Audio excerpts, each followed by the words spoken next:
Okay, Chris, I'm going to go through how to code video with the computer, which gives you a little more flexibility and more options than with the iPad version. So when you open up vNote 2.0, which is the version that I shared with you with the Dropbox link, looks like this. You just want to go to, I'll maximize it, start a new project, call it whatever you want. And you want to go to edit, file, edit playback sources. And what that'll do is you'll click from parallel mode, which plays 2, 3 videos, 4 videos in the same window if you have different angles, different camera angles, whatever. Serial mode adds a video one after another. You're going to go to add video later mode. And what that's going to do, you can just ignore this. This is actually for our beta testing, but it sets a video duration of 12 hours. It'll do as long as you need to. It won't stop. So just ignore that. We're going to get rid of that in a week or two. And you can then start making up your labels. Let's say you've got a player named Smith, and you've got your scores. We'll call that R, just because it's not used yet. And you've got another name, I don't know what, Rex, just make up stuff. You can add labels as you want to, move them around. So then just hit, when you're ready to start, I would just go back to the beginning and start your recorders as well at the same time, or you can shift that later.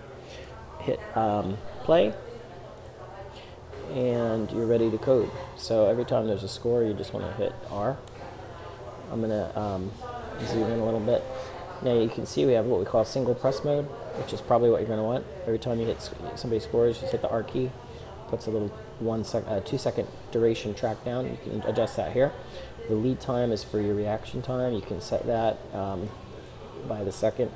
If you want to go into millisecond mode, you can set it to up to 1,000th of a second. Gives you a little more flexibility, or you can do half seconds or fractions of a second, whatever. So your lead time is just for your reaction time. So that's that. And then let's go and code some Smith. So every time Smith has the ball or scores or whatever you want to code Smith for, you can do that. And you had said you wanted to be able to copy. So if you just hold Shift and take some of these instances of Smith, you can just copy them to score, and they'll pop right up there. So you also have Smith and score.